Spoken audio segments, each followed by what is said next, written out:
یہ ظلم سے کم نہیں، یہ الفاظ ہیں ایک زمیندار کے، توبہ ٹیک سنگھ کی ماڈل سبزی منڈی کے بارے میں۔ آج ہم وہیں کی صورتحال کا کچھ گہرائی میں جائزہ لے رہے ہیں۔ ہمارے پاس کچھ مقامی رپورٹس آئی ہیں جو وہاں زمینداروں اور مارکیٹ کو جو مسائل درپیش ہیں نا ان پر روشنی ڈالتی ہیں۔ مقصد یہ سمجھنا ہے کہ اصل میں وہاں ہو کیا رہا ہے اور اس کے اثرات کیا ہیں۔ خاص طور پر دو بڑے مسئلے نظر آ رہے ہیں، ایک تو شام کے وقت مبینہ بھتہ خوری کا معاملہ، اور دوسرا وہ جو مارکیٹ میں بنیادی سہولیات ہیں ان کی طویل عرصے سے غیر موجودگی۔ تو آئیے پہلے اس بھتہ خوری والے معاملے کو دیکھتے ہیں۔ پہلی رپورٹ یہ بتاتی ہے کہ شام کو جب زمیندار اپنی فصل لاتے ہیں نا تو ان سے انٹری فیس کے نام پر مبینہ طور پر کافی پیسے لیے جا رہے ہیں۔ یہ بات اس لیے بھی زیادہ پریشان کن ہے کہ زمیندار تو پہلے ہی اب دیکھیں فصل کی کم قیمتیں، پھر کھاد، بیج، ڈیزل، ان سب کے بڑھتے خرچوں کی وجہ سے کافی دباؤ میں ہیں۔ تو ان کا کہنا ہے کہ یہ اضافی بوجھ تو بالکل ناقابل برداشت ہے، اور حیرانی کی بات یہ ہے کہ یہ سب کچھ رپورٹس کے مطابق بالکل کھلے عام ہو رہا ہے، لیکن زیادہ تر آڑتی یعنی جو کمیشن ایجنٹ ہیں وہ اس پر خاموش ہیں۔ جی، اور یہ خاموشی خود ایک سوال ہے، لیکن یہاں ایک گہرا تعلق نظر آتا ہے۔ جو دوسری رپورٹ ہے وہ اس کی وجہ واضح کرتی ہے۔ ان مسائل کی جڑ یا کم از کم ایک بڑا سبب وہ ہے مارکیٹ کمیٹی کے سیکرٹری کا طویل عرصے سے تعینات نہ ہونا۔ دیکھیں، یہ کوئی معمولی انتظامی عہدہ نہیں ہے۔ سیکرٹری کا کام بہت اہم ہے، روزمرہ کے انتظامات، صفائی، سیکیورٹی اور سب سے بڑھ کر قوانین پر عمل درآمد کروانا۔ تو جب یہ عہدہ خالی ہوگا تو ظاہر ہے ایک انتظامی خلا پیدا ہو جاتا ہے، اور اس کے نتائج پھر ہم دیکھ رہے ہیں۔ اچھا، تو یہ انتظامی خلا صرف اس مبینہ بھتہ خوری کو ہی موقع نہیں دے رہا، اس کا اثر روزمرہ کی جو بنیادی سہولیات ہیں ان پر بھی پڑ رہا ہے۔ بالکل بالکل۔ دوسری رپورٹ اسی انتظامی خلا کو براہ راست منڈی کی جو ابتر حالت ہے اس سے جوڑتی ہے۔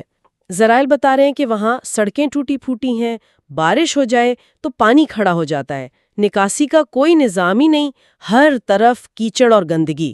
شام کے بعد روشنی کا انتظام بھی ٹھیک نہیں، اور جو بنیادی چیزیں ہوتی ہیں جیسے پینے کا صاف پانی یا کسانوں کے لیے کوئی بیٹھنے کی مناسب جگہ، شاید وہ بھی میسر نہیں۔ اب یہ صورتحال نہ صرف کاروبار کو مشکل بناتی ہے، بلکہ آپ دیکھیں صحت و صفائی کے بھی تو مسائل پیدا ہوتے ہیں، اور یہ صرف کسانوں کا مسئلہ نہیں رہتا۔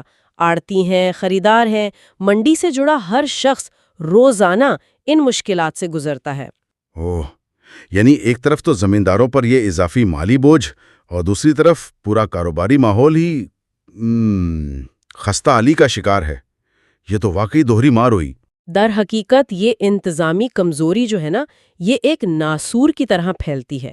جب کوئی نگرانی کرنے والا نہیں ہوتا تو نہ صرف بنیادی ڈھانچہ تباہ ہوتا ہے، بلکہ رپورٹس کے مطابق پھر بھتہ مافیا اور دوسری جو غیر قانونی سرگرمیاں ہیں ان کے لیے بھی دروازے کھل جاتے ہیں۔ اور دیکھیں، یہ صرف توبہ ٹیک سنگھ کی منڈی کا مسئلہ نہیں رہتا۔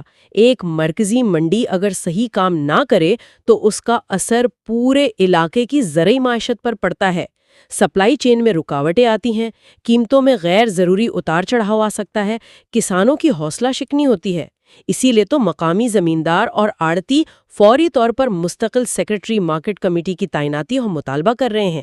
یہ صرف انتظامی نہیں بلکہ معاشی بقا کا سوال بن گیا ہے ان کے لیے۔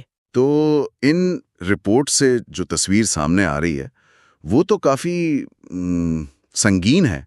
توبہ ٹیک سنگھ سبزی منڈی میں یہ مبینہ بھتہ خوری اور انتظامی غفلت، یہ دونوں چیزیں جیسے ایک دوسرے سے جڑی ہوئی ہیں، اور اس کا سب سے زیادہ نقصان وہ زمیندار اٹھا رہے ہیں جو پہلے ہی معاشی طور پر کمزور ہیں۔ یہ ایسا نہیں رکھتا کہ کوئی الگ الگ واقعات ہوں، بلکہ یہ ایک پورے سسٹم کی کمزوریوں کی طرف اشارہ ہے۔ یقیناً یہ صورتحال ہمیں مقامی سطح پر جو انتظامی ڈھانچے ہیں ان کی اہمیت کا احساس دلاتی ہے۔ جب انتظامیہ فعال ہو، جواب دہ ہو، تو وہ نہ صرف روزمرہ کے معاملات کو بہتر طریقے سے چلاتی ہے، بلکہ معاشی سرگرمیوں کے لیے ایک منصفانہ اور محفوظ ماحول بھی فراہم کرتی ہے۔ لیکن جہاں نگرانی کمزور ہو یا سرے سے ہو ہی نہ، وہاں اس طرح کے مسائل کا پیدا ہونا آپ سمجھیں تقریباً یقینی ہو جاتا ہے۔ یہ ہمیں یاد دلاتا ہے کہ انتظامی کارکردگی کا براہ راست اثر عام آدمی کی روزی روٹی پر کیسے پڑتا ہے، خاص طور پر زرعی شعبے میں، جہاں مارکیٹ تک رسائی اور منصفانہ قیمت بہت ہی اہم ہوتی ہے۔ اچھا، یہاں ایک آخری نقطہ ہے سوچنے کے لیے۔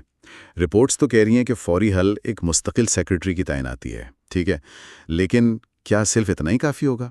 مطلب مقامی معیشت کے لیے اتنی اہم یہ جو منڈیاں ہیں، ان میں اس قسم کے مسائل، یہ مبینہ بھتہ خوری، انتظامی غفلت، سہولیات کا نہ ہونا، ان کو مستقل طور پر جڑ سے اکھاڑنے کے لیے مزید کون گہری، پائیدار اور شاید زیادہ مشکل ساختی تبدیلیوں کی ضرورت